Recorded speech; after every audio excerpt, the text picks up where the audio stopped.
요한복음 5장 39절 조금 전에 저희들이 함께 읽은 말씀, 너희가 성경에서 영생을 얻는 줄 생각하고 성경을 연구하거니와 이 성경이 곧 내게 대하여 증언하는 것이니라, 이렇게 말씀하셨습니다. 오늘은 이 말씀과 또 성경에서 나타난, 성경에 기록된 말씀을 통해서 영생의 길, 참 얼마나 놀라운 이런 말입니까? 영원히 사는 길, 그것이 무엇인지 성경에서 하나님께서 저희들에게 말씀하신 대로 상고를 하겠습니다. 성경은 대단히 중요한 것입니다. 성경은 이루 말로 표현할 수가 없습니다. 오늘 이 시간 제가 이 성경에 대해서 일일이 성경이 얼마나 중요하느냐, 이것을 말씀드릴 만한 그런 시간은 없습니다. 단지 인류 역사 가운데 아주 중요한 족적을 남긴 위대한 이와 같은 분들에 의해서 그들이 성경을 어떻게 평가했는가, 이런 부분만 잠시 생각을 해보겠습니다.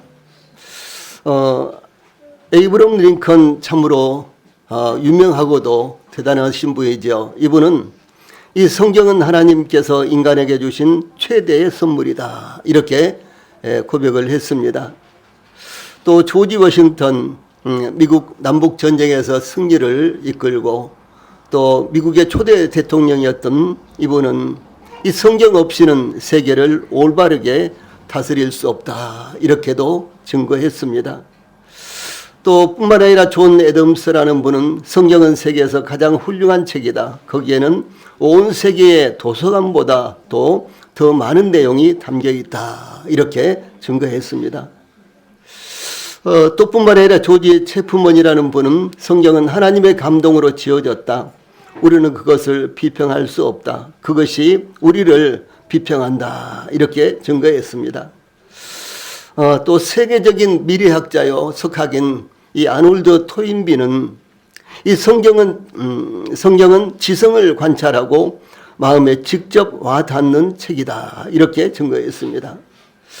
또 프랭클린 루즈벨트는 이 성경은 힘의 셈이다, 그래서 세계 1차 대전을 승리로 이끌었던 분이죠, 이렇게 증거했습니다. 또 윈스턴 처칠은 그런가 하면 또 세계 제2차 대전을 승리로 이끌었던 영국의 이 총리였는데, 우리는 확신을 가지고 성경이라는 굳건한 반석을 의지한다, 이렇게 고백을 했습니다. 또 저 중국의 장개석은 성경은 성령의 음성이다, 이렇게 증거했고요. 그리고 6.25 전쟁의 영웅인 더글러스 맥아더는 이 실제로 나는 아무리 피곤해도 성경을 읽지 않고 밤을 보내거나 잠을 잔 적이 없다. 참 얼마나 위대한 이런 고백입니까? 그가 성경을 얼마나 중요하게 여겼으면 아무리 피곤해도 성경을 읽지 않고 보낸 적이 없다, 이렇게 말할 수가 있었겠습니까? 그런가 하면 또 지성에서 영성으로라는 이와 같은 책을 써서요, 그야말로 세계적으로 열풍을 일으킨 이어령 씨, 이분은 우리나라에서만 지성인으로 알려져 있는 것이 아니라 일본 사람들보다도 일본을 더 잘 아는 이와 같은 분으로 알려져 있죠. 뿐만 아니라 이분은 세계적인 지성으로 알려져 있는 이어령 씨가 있습니다. 이분은 2022년에 세상을 떠나셨는데, 그런데 그분이 쓴 책이 굉장히 많습니다. 그런데 그분의 쓴 책을 제가 거의 다 읽었는데요, 정말로 또 읽고 싶고 또 읽고 싶어도 제가 이제 책이 시간이 없어서 그렇게는 못하는데 제가 그분의 책을 거의 다 읽었습니다. 그런데 그분이 과거에 쓴 책이라든가 초년작이라든가 아니면은 이제 돌아가시기 전에 쓴 책도 자기가 못 쓰니까 그분이 이렇게 이제 구술을 하면은 그것을 받아 쓴 책도 서너 권이나 되는데 그런 책까지 다 읽어봤는데요, 참 얼마나 놀라운 분인지 모릅니다. 이분은 그의 평생 동안 지성만 오직 유일하다고 생각했어요. 사람이 머리로 알고 있는가. 그런데요, 그분이 이 2007년에 지성이 아니라 지성보다도 우애가 있는 것이 있는데, 우애에 있는 것이 있는데 그것이 바로 영성이다라고 이렇게 깨닫게 된 거예요. 그래서 이제 그의 생애가 74년에 완전히 바뀌어진 것입니다. 그리고 78년인가 이렇게 세상을 떠났거든요. 제가 좀 기억이 2022년에 세상을 떠났어요. 그러니까 그때가 84세인가 이렇게 되는데요. 그런데 이분이 오직 평생토록 세계적인 지성으로서 책을 쓰고 강연을 다니고 대학에서 또 강의를 하고 그리고 이화여대의 종신 교수로서 이렇게 이제 학교에서 이렇게 강의를 하면서 평생 지성, 이 지성이 유일하다 이렇게 생각을 했는데, 그분이 이제 인생을 거의 다 살아갈 때 74세 때 비로소 지성이 있는데 지성 위에는 영성이란 것이 있구나 이렇게 깨닫게 된 거예요. 그래서 이제 그분이 이제 성경을 연구하고요. 그래서 이제 그 후속작들은 대부분 다 성경에 관계된 이와 같은 책을 많이 남겼는데, 그 중에서도 가장 아주 이름 있는 책이 지성에서 영성으로라는 이와 같은 책입니다. 이와 같이 세계적인 이와 같은 지성인들, 세계적인 아주 위대한 인물들은 한결같이 이외에도 수도 없이 많습니다. 예를 들어서 뭐 나폴레옹이라든가 그런 분들, 수도 없이 많은데 이런 분들이 한결같이 성경의 유대성에 대해서 찬사를 보내고 그들이 성경 말씀을 읽고 그리고 그 성경 말씀에 의해서 자기들의 생애를 살아갔다 이렇게 고백을 한다는 것이죠. 이렇게 성경은 중요합니다. 그래서 이 시간에도 제가 오직 뭐 어떤 분들은 이런 이야기를 하고 어떤 분들은 저런 이야기를 하고 어떤 교회는 이렇게 가르치고 저렇게 가르치고 그것이 아니라 이 성경에서 우리의 인생에 대해서 그리고 우리가 하나님의 자녀가 되는 비결, 우리가 영생을 얻기 위해서는 어떻게 해야 되겠는가라는 사실을요 제가 소개를 해드리려고 합니다. 이 성경에서는 먼저 이런 말씀을 볼 수가 있는데요.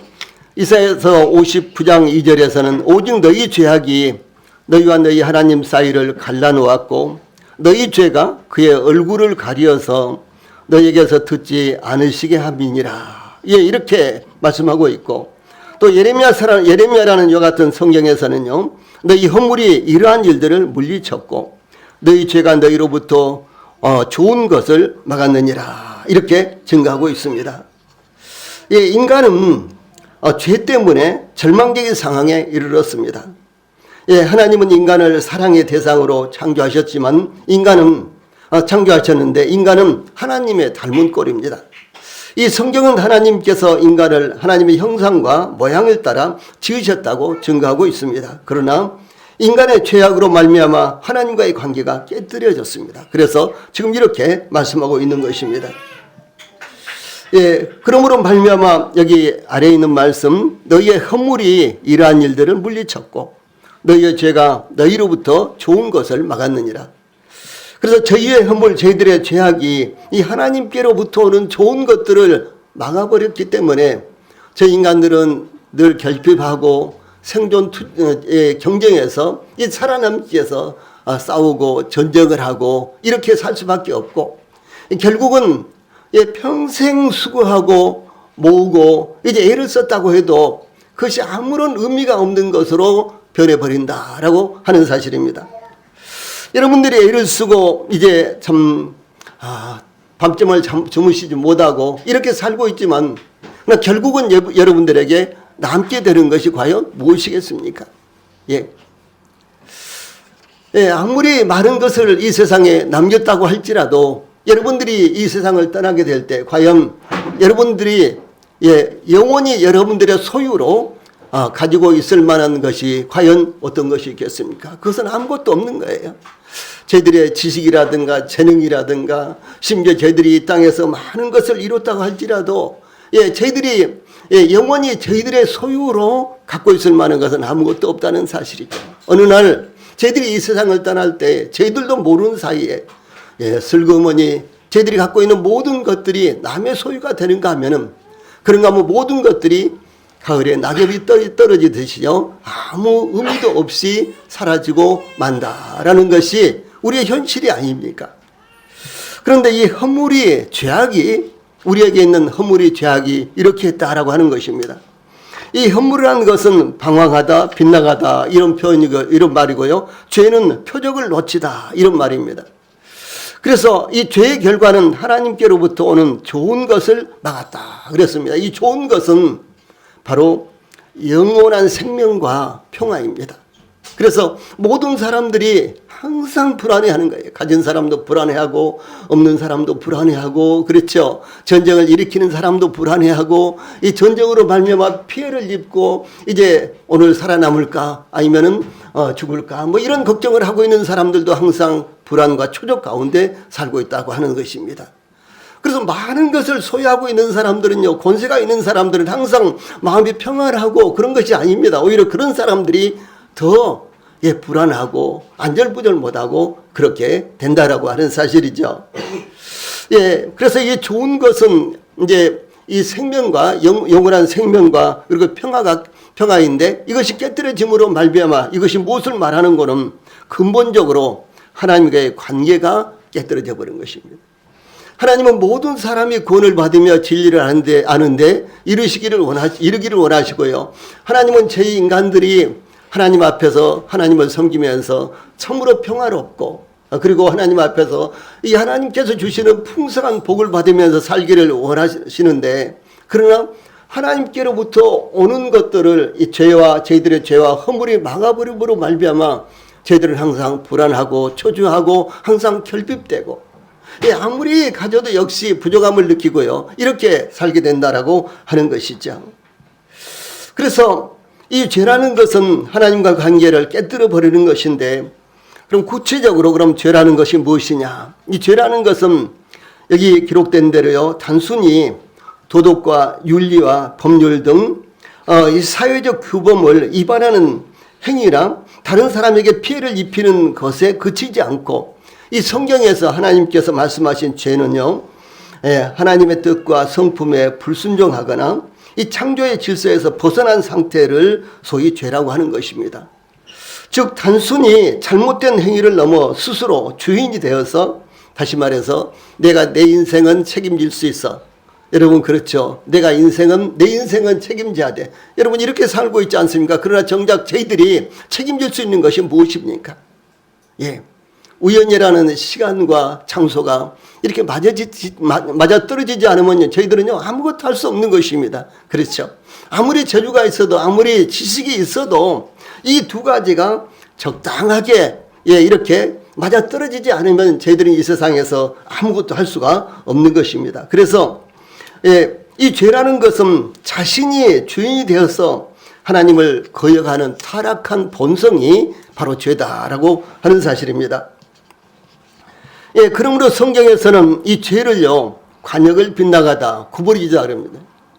예를 들어서 우리 양궁, 우리나라에 잘하니까, 특별히 여자 양궁 참 잘하지요. 뭐 남자도 잘합니다만은, 이 양궁 이렇게 하는 것을 보면, 우리나라 선수들은요, 정확하게, 뭐 아무리 못해도 한 7점 정도는 들어가더라고요. 그렇죠. 근데 이 올림픽에서도 외국인 선수들이 이렇게 쏘는 걸 보면요, 아니, 관역에 화살이 없어져 버렸어요. 어디로 날아가 버린 거예요. 그렇죠. 미처 이르지 못하든가, 거기 도착을 못한다든가, 아니면 날아가 버린다든가, 아니면 양쪽으로 빗나가 버린다든가, 이것이 성경에서는 죄다라고 하는 것입니다. 그래서 이 성경에 특별히, 이 죄라는 것 같은 단어는요, 이 관역을 맞추지 못하다가 아니라 관역을 빗맞추다.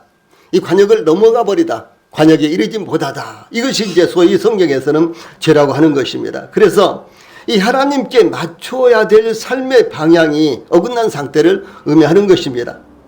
성경은 죄의 결과를 인간의 이 하나님과의 단절 또 뿐만 아니라 이 아담과 하와는 최초의 인류가 아담과 하와였죠. 그런데 그들은 이 죄를 범하자 곧 이 하나님을 피해서 수벗을 뿐만 아니라 에덴 동산에서 추방되었습니다. 그래서 이것이 바로 하나님을 피하는 것이고 하나님에 이르지 못하는 것, 요 같은 것이 되는 것입니다. 이 한자로 죄는 무엇을 말하는 거는요? 이 허물 혹은 잘못 혹은 범죄를 뜻하는데 한자 구성상 예, 죄자 그 위에 있는 것이 그물망자입니다. 그래서 이 그물망과 아래에 있는 것이 예, 안일피자인데요. 이것이 합쳐진 회의 문자, 그러니까 이 글자가 합해져 가지고 문자가 된 것인데, 그래서 이제 이 삶의 방향이 어긋난 상태를 의미하는 것입니다.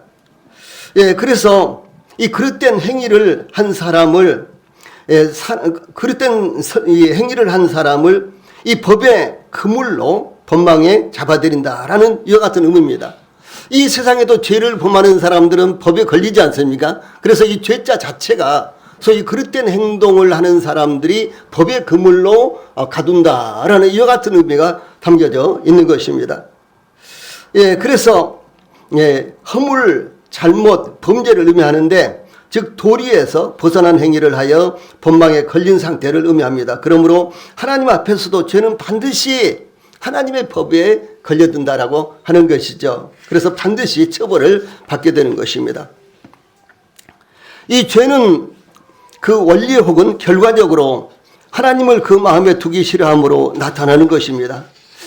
그래서 이 로마서 1장 28절에 성경은 마음에 하나님 두기를 싫어함으로 나타난 죄악들을 21가지로 이렇게 분류를 했습니다. 그래서 이제 아래 글 보면요. 곧 모든 불의, 죄악, 탐욕, 악의가 가득한 자요, 시기, 살인, 분쟁, 사기, 악독이 가득한 자요, 수군수군하는 자요, 비방하는 자요, 하나님께서 미워하시는 자요, 능욕하는 자요, 교만한 자요, 자랑하는 자요, 악을 도모하는 자요, 부모를 거역하는 자요, 우매한 자요, 배약하는 자요, 무정한 자요, 무자비한 자라. 이렇게 죄악들을 나열을 했습니다. 아마 여러분들 이 가운데 걸리지 않는 죄가 전혀 없는 분이 한 분도 없을 거예요. 솔직히 그렇죠. 예, 예를 들어서 여기 보면은 수군수군하는 자요, 두 번째 줄에 수군수군하는 자요, 뭐 이런 것도 있고요, 비방하는 자요, 이런 이제 죄악들도 있는데, 솔직히 뒤에 일이 다 끝난 다음에, 내지는 대화가 다 끝난 다음에 뒤에서요 수군수군하고 비방하고 그러지 않아 본 적이 없잖아요. 그렇죠? 그럼 모든 사람들이 여기에 걸려든다는 거죠. 사실 우리나라 법이요, 헌법이라는 것이 있고 그 다음에 법률이라는 것이 있지 않습니까? 이 헌법만 가지고도 사실은 충분한 것입니다. 그런데 헌법 가지고 도저히 재판을 할 수가 없으니까 각종 법을 만들어내는데, 지금도 국회가 계속 열리는데 국회 계류된 법이 300 내지 400가지랍니다. 예, 국회에서 예, 결정을 못한, 그리고 의결을 하지 못하고 지금 미루고 있는 이 법률만도요, 300 내지 400가지라는 거예요. 그래서 실제로 지금 우리나라의 법률이 몇 가지냐, 몇 천 가지나 된다라고 하는 사실이죠. 또 뿐만 아니라 세월이 변하고 문화와 문명과 이제 이와 같은 것이 발전하고 변화가 되니까 계속해서 죄가 새로 생산되는 것입니다. 그런데 과거에는 컴퓨터라는 이와 같은 것이 없었기 때문에, 혹은 인터넷이라는 것이 없었기 때문에 그런 법이 아예 없었습니다. 그런데 이제 컴퓨터가 생기고 또 인터넷이 생기고 뭐 심지어 보이스 피싱이 생기고 뭐 별별 것이 다 생기잖아요. 그러면서 그런 또 법률을 새로 이제 만들지 않으면, 제정하지 않으면요 도저히 다스릴 수가 없게 되는 거예요. 그래서 수도 없이 많은 수천 가지의 이와 같은 법률이 있고요. 그 다음에 우리나라에서는 괜찮은데 이제 북한 가면 큰 문제가 되는 것들도 있겠죠. 아니, 남한에서는 김일성이한테 요거면 요거도 무슨 상관이 있어요. 그런데 북한에 가서 만약에 김일성이 대놓고 만약에 요걸 한번 한다면 어떻게 되겠습니까? 그건 큰일 나죠. 살아남지도 못할 겁니다. 그렇게 문화와 지역과 시대와 사람에 따라서 각종 법률들이 생기는데, 이와 같이 이 세상에는 수도 없이 많은 이 법들이 있습니다. 그래서 대략 여기에 이 성경에서는 21가지의 이와 같은 이 죄를 여기에서 죄를 이렇게 분류를 해놨는데, 그러나 이루 상상할 수 없는 이 법률보다도 훨씬 더 많은 숫자의 이와 같은 죄악들이 있다라고 하는 사실이죠. 근데 중요한 것은 그 죄가 어떤 것이냐, 이것이 중요한 것이 아니라요, 죄 자체, 그것이 어떤 죄든지, 가벼운 죄든지 무거운 죄든지 그냥 듣고 지나가는 이와 같은 죄든지요. 예, 아니면은 그냥 좋아하니까 하는 이와 같은 죄든지요. 이런 죄, 그 죄의 결과가 무엇인가? 이 성경에서는요, 죄의 삭은 사망이요, 이렇게 말씀하셨습니다. 그 죄가 어떤 죄든지 간에 죄의 싹슨, 죄의 결과는, 죄의 대가는 사망이다. 하나님 앞에서는요, 죄의 대가가 사망이다라고 하는 사실입니다. 그래서 이제 로마서 1장 32절에요. 그들이 이 같은 일을 행하는 자는 사형에 해당하다고 하나님께서 정하심을 알고도 이렇게 증거하고 있어요. 그래서 이제 뻔히 알면서도 짓는 죄들이 참 많죠. 이거 틀림없이 법에 저촉돼. 그러면서도 안 보니까. 예, 여기 2층에서 보면요. 이 앞에 횡단보도가, 이 신호가 저쪽 횡단보도 신호보다 이제 두 번이 더. 그러니까 저쪽 횡단보도 신호가 한 번 떨어질 때 여기서는 두 번 떨어집니다. 그러니까 굉장히 빨리 떨어지죠. 그런데도 그 순간을 참지 못하고요. 차가 좀 안 오면 이렇게 탁 보면서 막 건너간다든가요. 아니면 여기서 크로스로 이렇게 가로질러서 건너가기도 하고 이쪽에서 또 저쪽으로 건너가기도 하고요. 예, 이렇게들 합니다. 그런데 사실은 이거 전부 다 신호 위반이지 않습니까? 그렇죠? 그래서 나한테 특별히 이제 걸리지 않으면 문제가 안 되면은 이렇게 법을 위반하는데 만약에 가끔요 여기 이제 신호 앞에요 이 경찰이 와서 서 있을 때 있어요. 그래서 딱지떼기 위해서 저쪽에도 보이고 이쪽에도 신호가 보이거든요. 그래서 경찰이 딱 있으면은 아주 철저하게 사람들이요 신호를 지킵니다. 예. 그럼 모두가 다 예, 법에 걸리지 않을 것 같으면 법을 피해서 지나갈 것 같으면요 이렇게 이제 법을 어긴다는 사실이죠. 그런데 그 법이 그 죄가요 어떤 죄가 되든지 간에 성경에서는 사형이다. 하나님 앞에서 사형이다. 그리고 성경에서는요 사망이다. 이렇게 말씀을 하고 있는 것입니다. 그런데 이 사망이라는 것은 과연 무엇을 말하는 것일까요? 사망은요 단순히 사람의 생명이 끊어지는 것을 가리키는 것이 아닙니다. 이 성경에서 사망 사실 그 한자로 보면은 죽을 사자다 망할 망자지 않습니까? 그래서 죽는 것으로 끝난 것이 아니라 그 다음에 망하는 거예요.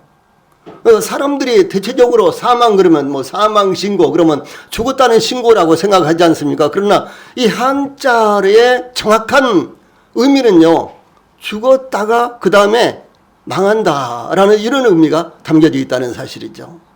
아마 여러분들도 죽으면 끝나는 것이지 뭐 아마 이런 생각을 여전히 하고 계신 분들도 있을지 모릅니다. 그러나 우리가 항상 말로 하는 사망이라는 말 자체도요 죽은 것으로 끝난 것이 아니라 죽은 후에 또 망하는 이와 같은 절차가 있다는 사실을 성경에서도 말씀하고 있고 우리가 항상 쓰고 있는 말 가운데도 이런 말이 있다라고 하는 것이죠. 그래서 이 사망 소위 죽음이라는 것은 하나님과의 분리, 하나님은 우리 인간을요, 자기 형상을 닮아서 자기 모양대로 우리 인간을 창조했는데 그것은 하나님께서 우리 인간들과 교제하고 교통하고 이러기를 원하신 거거든요. 근데 저희들의 죄 때문에 하나님과 분리가 돼버린 거예요. 하나님과 교제가 단절된 것입니다. 이것이 죄라는 것이죠. 그래서 성경에서는 이 죄가요, 하나님과의 분리 혹은 하나님과의 단절을 의미합니다. 예를 들어서 이 성경에 보면 사탄 마귀가 하늘에서 쫓겨났다 그러거든요. 그러면 이 사탄 마귀도 죄를 범함으로 말미암아 하나님으로부터 이렇게 쫓겨난 것입니다. 그것은 바로 하나님과 단절 상태가 되었다는 것을 의미합니다. 이것이 바로 죽음이라는 단어의 본래의 의미다라고 하는 사실이죠. 예, 그러므로 원래는 이 하나님과 관련된 단어가 아니었는데 그것은 이 사탄 마귀와 관련된 단어였는데 그 결과는 사망 곧 이 하나님과 단절을 의미하는데 우리 인간들도 죄를 범함으로 말미암아 그렇게 돼버린 것입니다. 그래서 제일 밑에 있는 말씀 보면요. 에베소 4장 18절에 그들의 총명이 어두워지고 그들 가운데 있는 무지함과 그들의 마음이 굳어짐으로 말미암아 이제 죄를 범함으로 하나님의 생명에서 떠나 있다라고 하는 것입니다. 그래서 죄를 용서받으면요 하나님의 생명을 얻을 수가 있는 거예요. 이것이 가장 중요한 이 요건입니다. 이 죄를 범함으로 말미암아 하나님의 생명에서 떨어졌는데 우리가 죄를 용서받으면 죄 문제를 해결하면 하나님의 생명을 얻을 수 있다라고 하는 사실입니다. 그래서 죄는 형벌이 따르는데 곧 죽음입니다. 그런데 이 죄는요 이 죽음은 세 가지가 있습니다. 우리는 단순히 죽음이 육체적인 죽음을 생각하죠. 그런데 성경에서는요, 육체적인 죽음보다도 더 중요한 죽음이 있는데 제일 첫 번째로는 영적인 죽음입니다. 제일 위에 여기 영적인 죽음 그랬죠. 이 성경에서는 그는 허물과 죄로 죽었던 너희, 또 허물로 죽은 우리, 이렇게 해서요, 이 하나님과의 단절로, 이것이 죄의 제일 죽음의 제일 첫 번째 문제예요. 하나님과 단절된다는 거예요. 그래서 이 하나님과 관계가 끊어진 것을 가리켜서 이 죽음이라고 이렇게 말합니다. 그럼 무엇입니까? 이 성경에서는 말하기를 우리가 이렇게 육체의 생명으로 뻘뻘 살아있지만, 그런데 하나님과의 관계가 끊어짐으로 말미암아 우리는 이미 영적으로 죽어 있다라고 하는 사실이죠. 그래서 어떤 분들은요, 나도 성경을 좀 읽고 싶다. 예를 들어서 아까 제가 이어령 씨를 말씀드렸는데, 이어령 씨는 아주 젊어서부터 성경을 아주 많이 탐독을 했어요. 성경을 많이 읽었습니다. 그런데도 불구하고 성경을 하나의 지식으로만 읽었기 때문에요, 그분은 성경 속에 있는 영적인 것을 깨닫지를 못한 거예요. 그런데 성경을 읽는 데 있어서 대부분의 사람들에게 있어 특징적인 것이 있는데, 무엇인고는 성경은 수면제 역할을 한다라고 하는 거죠. 그러므로 여러분들 잠 오는 밤에 성경을 읽으십시오. 그러면은 성경을 펴서 한 줄도 읽기 전에 여러분들은 여러분들 모르는 사이에 아주 고운하게 잠에 빠지게 될 것입니다. 이것이 성경이에요. 그럼 왜 성경은 이런 역할을 하는가? 성경을 읽고 깨닫는 것을요, 사탄 마귀가 우리의 육신적인 생명의 것을 거부하기 때문에, 이 성경의 의미를 깨닫지 못하기 때문에 성경을 읽으면요 잠이 오는 거예요. 근데 성경을 깨달으면 어떻습니까? 너무 좋아서 저는 이 밤을 새워가면서 성경을 읽은 적이 한두 번이 아닙니다. 저는 밤을 새워가면서 성경과 관련된 책들을요 읽은 것이 한두 번이 아닙니다. 저는 한 60세 될 때까지요 20년 동안을 매일 밤 2시간을 자고 책을 읽었습니다. 여러분, 여기 저희 아내가 있어요. 매일 밤 2시간을 자면서 20년 이상을 제가 책을 읽었습니다. 물론 저도 초저녁에는 졸립니다. 근데 그때만 딱 지나면요 새벽녘까지, 새벽에도 억지로 자고 4시가 되면 억지로 그래도 한 2시간은 자야지 그러면서 억지로 잠을 청해서 6시까지 자고 냈습니다. 그러니까 제가 이어령 씨 책도 다 읽었다는 거죠. 여러분, 여기에 책 좋아하시는 분들 가운데 이어령 씨 책 두세 권 읽으신 분이 계십니까? 참 그런 분들 드물겠죠. 뭐 있기는 있을 텐데 아주 드물지요. 그런데 이것을 깨닫고 읽으면요 잠이 어디가 잠이 옵니까? 그렇죠. 그래서 성경도 깨닫고 읽으면요 잠이 올 수가 없는 것입니다. 그런데 성경은요 딱 펴기만 해도 수면제 역할을 한다는 것이죠. 그래서 잠 오는 날 밤 피곤하고 잠 안 오고 괴로운 날 성경을 펴십시오. 그러면 한두 줄만 읽으면은 여러분들 모르게 잠을 주무시게 될 것입니다. 그런데 여러분들은 이 수면제로 성경을 읽으시지 말고 진짜 하나님께서 무엇을 말씀하셨는가? 성경은 하나님의 말씀이니까 하나님께서 무엇을 말씀하시기를 원하시는가? 그것을 여러분들이 찾기 위해서 성경을 읽으신다면요 여기 영적인 죽음에서 해방된다는 사실이죠. 제일 첫 번째가 영적인 죽음입니다. 이 영적으로 죽어있기 때문에 하나님의 말씀을 들어도 무슨 말인지 의미가요 이해가 안 되고, 저는 지금 굉장히 쉬운 말로 여러분들에게 지금 말씀을 전하고 있는 거예요. 그런데도 영적으로 죽어있기 때문에 죽은 사람한테요 말을 하면은 죽은 사람이 알아듣습니까? 제가 22살에 저희 어머님이 돌아가셨어요. 저희 어머님이 60에 돌아가시고 제가 22이고 그랬는데, 제가 어머님이 돌아가셨다라는 말을요 듣고 그 당시는 뭐 KTX도 없고 그랬잖아요. 그래서 이제 고속버스를 타고 가는데, 하필이면 그날 고속버스를 타고 가는데 두 번이나 펑크가 나는 거예요. 옛날은 그랬어요. 고속버스 타고 가다 보면 펑크가 나가지고 그거 이제 기사가 이렇게 내려가지고 타이어 또 체인지하고 그러면 또 뭐 한 30분, 1시간 걸리고 막 이렇게 했어요. 그래서 집에 가니까 이미 염을 다해서 이렇게 다 이제 관 속에 이렇게 모셨더라고요. 그래 이제 막둥이가 왔다고 그 관을요 열어가지고 그 시신을 지금처럼 뭐 이제 이런 뭐 병원에 모시고 이런 게 없었으니까 장례식장 모시고 그런 게 없었으니까 그래서 시신을 이렇게 딱 보여주시면서 그래 막둥아 한번 봐라 엄마 마지막이다 그러면서 이제 얼굴을 이렇게 풀어줘서 제가 봤거든요. 엄마 그때는 이제 엄니 그랬어요. 우리 시골에는 엄니 저 왔어요. 그렇게 이뻐하시고 막둥이라고 그렇게 이뻐하시고 그러셨던 어머니가요. 눈도 뜨시지 않으시고 그래 네 왔구나 이렇게 말씀도 하지 않으셨어요. 예, 육체의 생명이 끊어지면은 반응을 못합니다. 그렇죠. 그래서 영적인 생명이 끊어지면요 그것도 하나님의 말씀에 대해서 반응을 못하는 거예요. 이 영적으로 죽은 상태는 뭐 세상 소리도 듣고 새 소리도 듣고 사람 소리도 듣고 그것도 이해하고 그러지만은 하나님께서 말씀하신 것은 그것을 알아듣지 못하는 거예요. 이것이 영적인 죽음입니다. 자, 여기 두 번째 이제 파란 칸에 육체적인 죽음 그랬죠. 이 성경은 육체적인 죽음에서요. 자, 이런 말씀이 있습니다. 내가 흙으로 돌아갈 때까지 얼굴에 땀을 흘려야 먹을 것을 먹으려니 내가 그것에서 취함을 입었음이라 너는 흙이니 흙으로 돌아갈 것이니라. 이 창세기 3장 19절에 이런 말씀이 있습니다. 예, 우리 육체는 흙으로 만들었어요. 하나님이 흙을 빚어가지고 우리 육체를 만드셨거든요. 예, 그런데 우리가 육체적으로 죽으면은요, 다시 흙으로 돌아갑니다. 그래서 먼지가 돼버리는 거예요. 예, 소위 자연으로 돌아가는 것입니다. 이것이 죽음이다라고 하는 사실이죠. 또 이런 말씀도 있어요. 사무엘하 14장 14절에서는요. 우리는 필경 죽으리니 무엇입니까? 반드시 모든 사람들이 죽는 것입니다. 우리는 필경 죽으리니 쏟아진 물을 다시 담지 못할 같은 것이오나. 그랬죠.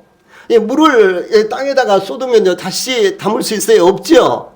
예, 우리 인생의 육체적인 죽음은 바로 이와 같은 것이라는 거죠. 그래서 죽음으로 모든 것이 끝납니다. 육체적인 죽음으로 이 세상 모든 것들은 끝납니다. 그래서 아무리 사랑하고 예뻐하는 자식들이라든가 아니면 부부간에도 죽으면은요 그것으로 끝나는 것이고 아무리 자기가 반드시 이것은 내가 내 생애 동안에 이루고 말 거야라고 이렇게 굳은 결심을 하고 이렇게 밤낮 없이 애를 쓰고 이루려고 해도요.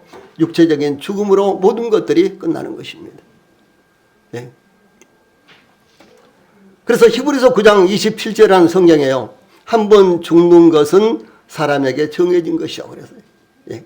한 번 죽는 것은 사람에게 정해져 있다. 모든 사람이 마찬가지입니다. 여러분들 뭐 나 운동해가지고 나는 뭐 대단하다고 뭐 이렇게 여러분들이 뻐기고 뭐 등등 이렇게 하실 줄 모르지만은 나는 한 번도 아파본 적이 없어. 뭐 이렇게 여러분들이 이야기하실 줄 모르지만요. 예, 세월이 가고 그러면요. 여러분도 모르는 사이에 예, 차츰 예, 노화가 되고 그리고 여러분도 모르는 사이에 어느 날 갑자기 죽음이 찾아옵니다. 이 정상적으로 죽는 사람을 말하는 거예요. 예. 그러나 사고로 죽는 사람도 얼마나 많습니까? 그렇죠? 그래서 정상적으로 죽은 사람도요, 여러분들 자신도 모르는 사이에 어느 날 죽음이 찾아온다는 거죠. 그래서 모든 사람이 한 번 죽는 것은 정해져 있는 거예요. 이것은 하나님께서 정해 놓으신 것입니다.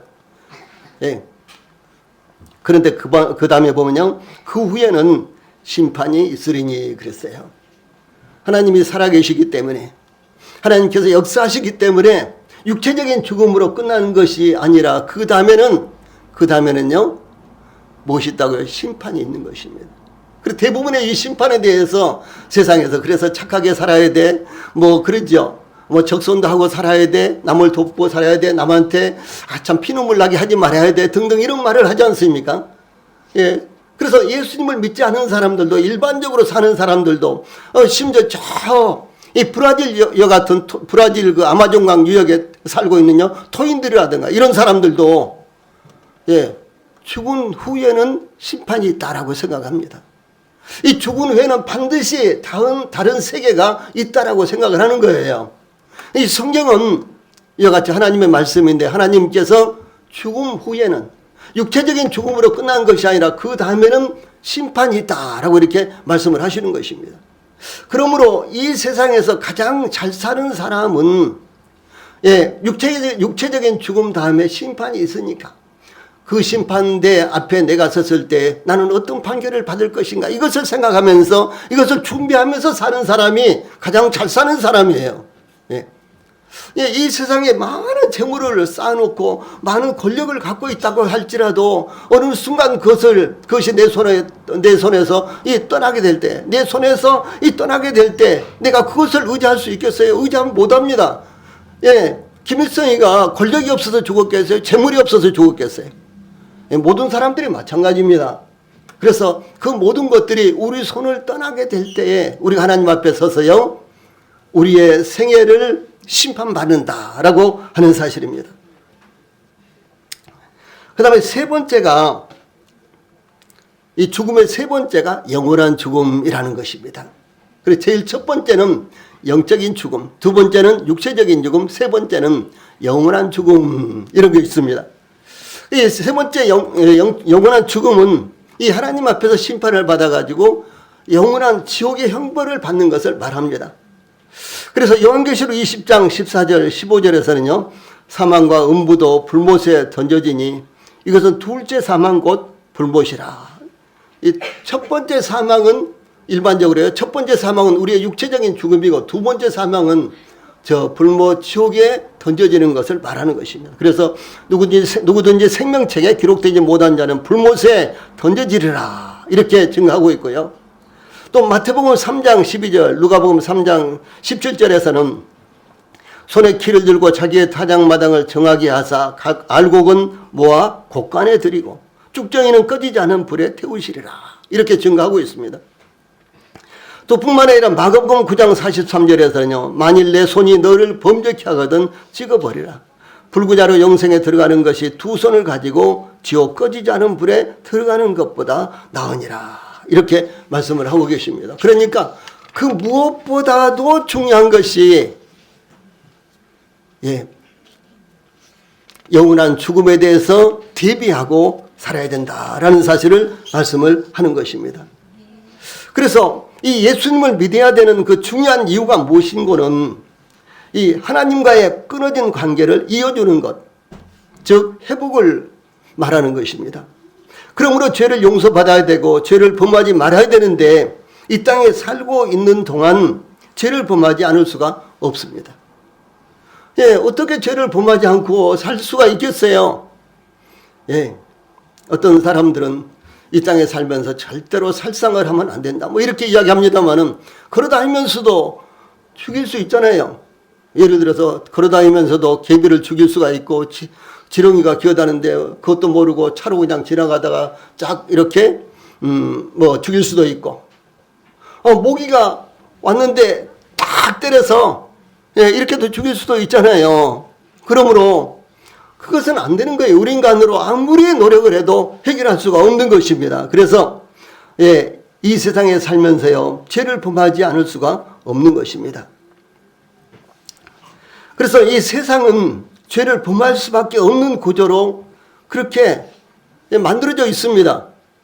세상은 죄를 범할 수밖에 없는 구조로 만들어져 있는 거예요. 때때로 거짓말을 해야 된다든가 거짓말을 하지 않으면 바보 취급을 받는다든가 그렇게 살지 않으면 세상에서 소외되고 세상에서 매몰되고 그렇게 세상은 살아갈 수밖에 없는 것입니다.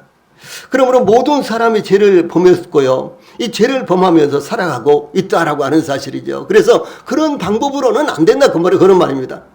내가 죄를 범하지 않으면 좋을 텐데 그런 방법으로 우리가 아무리 노력하고 살려고 해도 그렇게 될 수가 없기 때문에 이 죄의 문제를 그런 방법으로는 해결할 수 없다라고 하는 사실이죠. 그래서 이 죄에 대해서요 우리 사람들이 그 해결 방법을 세우는 것과 하나님께서 그 해결 방법을 세우는 것이 차이가 있는 것입니다. 예를 들어서 우리 인간들이 대책을 세우는 것, 우리 인간들의 방법은 무엇인거는요. 자, 인류의 최초의 조상들이 아담과 하와라 그랬죠. 그런데 이 아담과 하와가 죄를 범했을 때요. 죄를 보면서 우리가 벗고 있었어. 그러면서 부끄러움을 느끼기 시작한 것입니다. 그래서 얼른 어떻게 했는거는요, 무화과나무 잎을 엮어서 치마를 딱 만들어 입었습니다. 무화과나무 잎을 엮어서 치마를 만들어 입었다. 처음에는요, 되게 우리가 참 지혜스러워, 제대로 만들었어, 그렇게 생각했겠죠. 그런데 햇볕이 쬐이기 시작하고 또 앉았다가 일어나기도 해야 되겠죠. 아니, 누워서 잠도 자야 되지 않겠습니까? 그런데 햇빛이 쬐기 시작하니까 이 무화과나무 잎을요, 대단히 지혜스럽게 잘 만들었는데 이것이 시들시들해지고 마르기 시작한 거예요. 앉았다 일어나니까 어떻게 되겠어요? 아담이 자기 아내 하와이가, 하와야! 아니야, 나 안 봤어. 여보, 당신은 그래. 나도 안 봤어요. 이런 상황이 됐단 말이죠. 그래서 두 사람이 자고 일어나서 보니까 어떻게 됐겠어요? 입은 동, 입지 않은 동, 그렇게 돼버렸겠죠. 그래서요, 아담과 하와는 하루에도 2번씩, 3번씩 무화과나무 잎을 엮어서 치마를 만들어 있습니다. 예, 날마다 만들어 입는 정도가 아니라 하루에 2-3번씩이나 계속해서 치마를 만들어 입어. 아니, 치마를 만들어 입는 것이 일이었어요. 예, 그렇게 하실 수밖에 없습니다. 제가 예수님을 진짜로 믿지 않았을 때, 저는 진짜로 믿는다고 생각했거든요.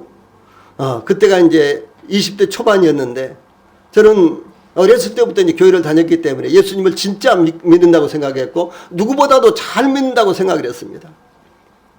제일 문제가 죄를 범하는 거예요. 직접적으로 제가 싸움도 할 줄 몰라서 누구랑 싸운다든가, 누구랑 다툰다든가 그러지 못했고, 이 10대 말 20대 초반이 되니까 가장 문제가 이성 문제였어요. 이제 제가 그때 이제 제 누님이 남대문 자유시장에서 가게를 갖고 있었는데, 제가 밤에 가서 이제 가게 문을 이제 닫아줬어요, 매일같이.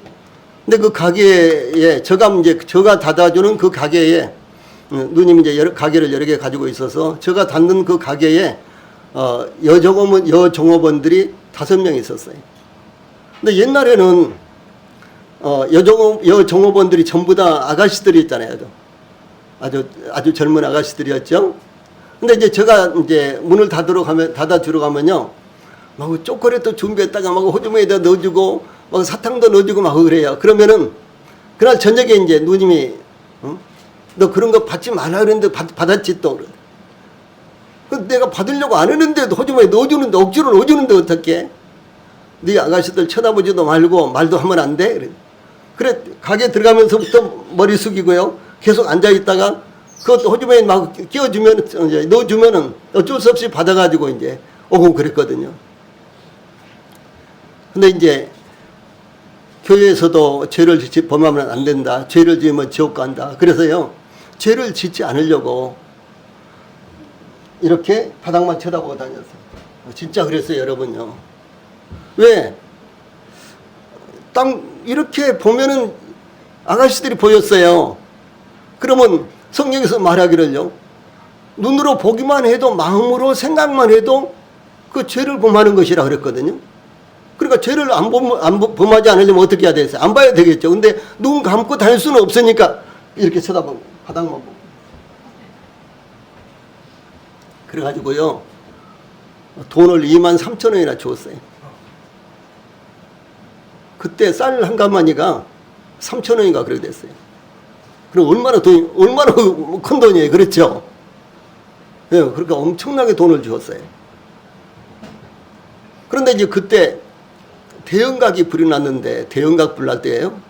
저희들이 이제 대형각 바로 앞에 살았는데, 그래서 이제 이렇게 이제 나왔는데 사람이 막 인산인해를 이루고 있었는데, 그런데 이렇게 땅을 이제 보고 가는데, 막 사람들한테 막 밟히고 막 그래가지고 돈인지 뭔지 모를 이 종이 쪽지가 있어가지고 집었는데 돈이었어요. 그래서 집에 와서 세보니까요, 23,000원이 되었어요. 엄청나게 큰 돈을 주었어요.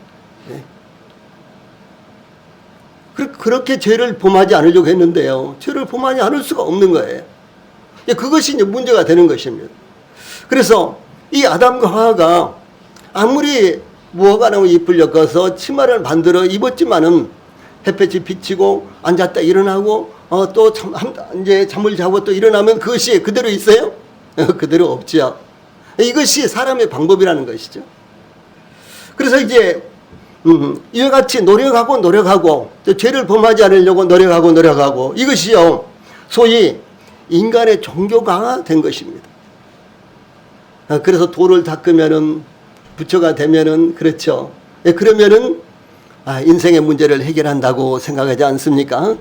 그런데 절대로 그런 방법으로는 죄를 없앨 수가 없다라고 하는 사실이죠. 그래서 인간의 노력과 지혜 또 인간의 종교 중요한 것은 기독교까지도요 인간의 종교로 변질되어 버린 거예요. 그리고 교회에서도 죄를 범하지 않아야 된다라고 그렇게 계속해서 가르침을 받았기 때문에 제가 죄를 범하지 않으려고 그렇게 아주 노력했습니다.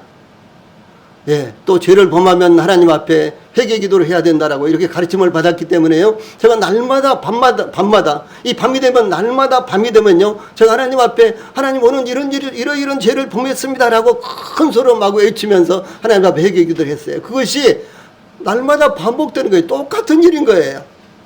그러면서 내일은 죄 범하지 않도록 해 주십시오. 그래도 그 다음날 똑같은 일을 반복하는 거예요. 이것이 인간의 종교라는 사실이죠. 그래서 기독교에서도 잘 믿으면은 교회생활 잘 이제 하면은 천국 간다, 구원 받는다 이렇게 가르치지 않습니까? 이 성경에 그런 말은 없습니다. 예수님이 잘 믿고 충성을 다하면 천국 간다 이런 말은 성경에 없는 거예요. 이것은 사람이 만들어낸 거예요. 소위 우리나라의 무속 종교, 무속 신앙과 기독교가 이렇게 합해지다 보니까 그런 셈이 나온 것입니다. 그런 이제 생각이 나온 것입니다. 그래서 하나님께서 어떻게 하셨느냐? 여기 제일 밑에 보면요. 대신하여 대가를 지불하는 것. 그랬죠. 그래서 이게 여호와 하나님이요. 아담과 제일 위에 여호와 하나님이 아담과 그의 아내를 위하여 가죽옷을 지어 입히시니라 그랬어요. 예, 하나님은 자 아담과 하와는 자기들의 수치를 가리기 위해서 무화과나무 잎을 엮어서 치마를 만들어 입었다 그랬죠. 그런데 그것이 괜찮았으면 그것이 문제가 안 됐으면 그것이 통했다면은 하나님이 이런 방법을 또 쓸 필요가 없으셨겠죠. 그래서 그것이 안 됐기 때문에 하나님께서 가죽옷을 지어서 아담과 하와에게 입히셨다라고 하는 사실이죠. 자, 무화과나무 잎을 따서요. 무화과나무 잎을 따서 그것을 엮어가지고 치마를 만들어 입는 것은 아무것도 희생이 따르지 않는 것입니다. 그렇죠? 무화과나무 잎을 따면은 또 잎이 나오잖아요. 아무 문제가 안 되는 거예요. 그런데 이 가죽옷을 만들어 입히기 위해서는 무엇이 필요합니까? 예, 양이든지 염소든지 가죽을 내기 위해서는요, 그 생명이 죽음을 당해야 돼요. 희생이 돼야 되는 것입니다. 예. 그리고 하나님께서 생명의 희생을 통해서 아담과 하와의 죄를 가릴 수 있는, 수치를 가릴 수 있는 가죽옷을 지어서 입히셨다고 하는 거죠. 그런데 이 가죽옷은요, 아담과 하와와는 전혀 관계없는 생명체가 죽음을 당함으로 아담과 하와의 수치를 가려줬다, 덮여줬다라고 하는 사실이죠.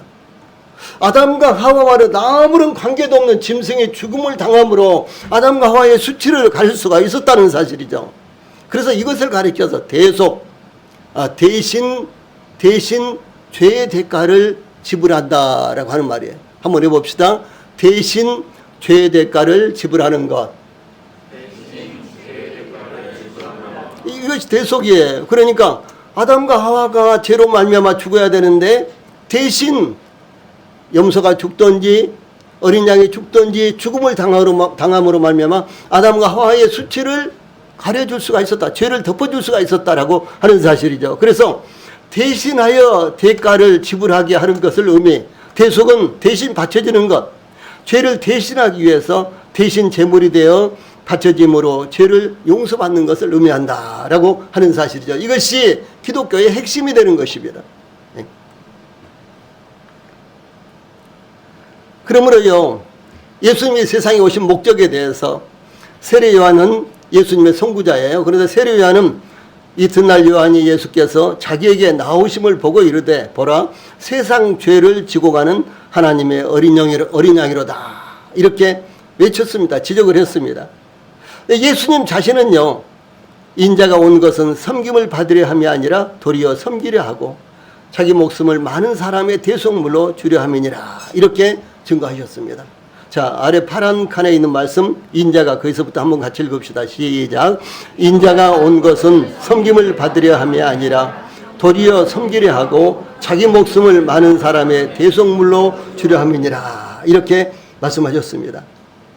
그래서 예수님께서 말씀하신 것처럼요, 예수님을 이 세상에서 사람들이 섬겨주고 사람들이 찬송 불러주고 이런 것을 목적으로 한 것이 아니라 예수님 자신이 대속물, 예수님 자신이 자신을 희생시키셔서 저희들을 섬겨주기 위해서, 저희들의 죄를 대신해 주시기 위해서 세상에 오신 분이 바로 이 예수님이다라고 하는 사실입니다.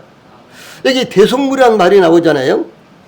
섬기려 함이 아니라 자기 목숨을 많은 사람의 대속물로 주려 함이니라 그랬죠.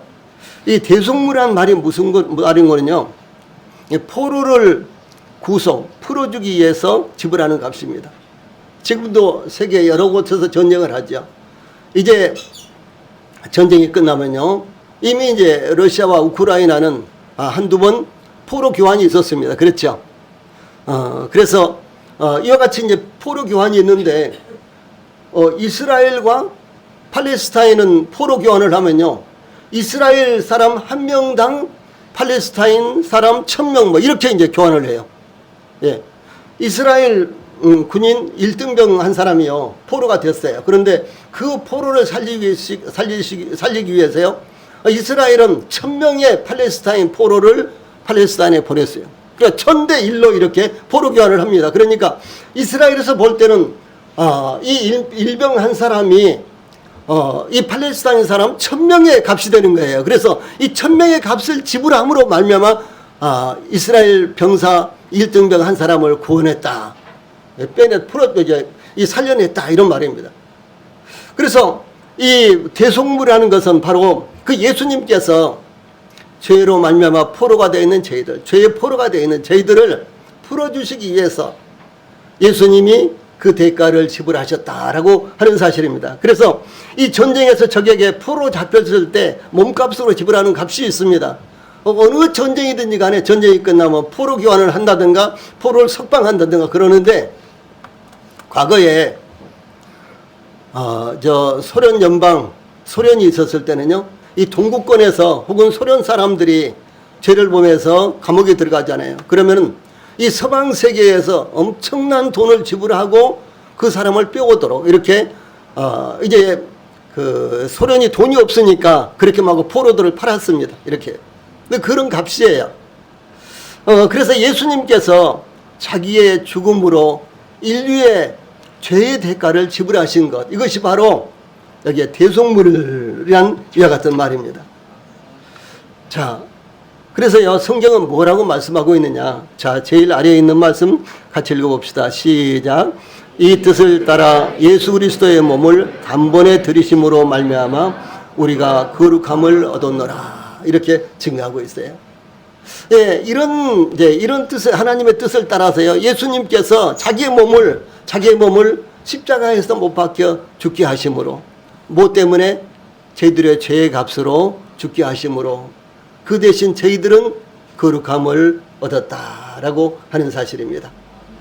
그래서 이제 이 시간요, 여러분들이 만약에 그렇구나라고 이 사실을 받아들이면요, 여러분들이 구원받는 거예요. 그러면 여러분들이 영생을 받는 것입니다. 이것은 막 교회 생활을 10년, 20년 해야 되는 것이고, 뭐 헌금을 계속해서 빼먹지 않고 이렇게 해야 되는 것이고, 아니면 뭐 어떤 착한 일을 세상에서 해야 되는 것이고, 이런 방법이 아니고, 이 사실을 오늘 교회에 처음 오셨다고 할지라도 예수님께서 나의 죄값을 대신 갚아주시기 위해서 십자가에서 못 박혀 죽음을 당하셨구나. 그러셨구나. 그래서 나의 모든 죄가 그 예수님의 십자가에서 다 지불됐구나. 나의 죄값이 다 갚아졌구나. 이 사실을 우리 마음 가운데 받아들이면요, 여러분들이 거룩해지는 거예요.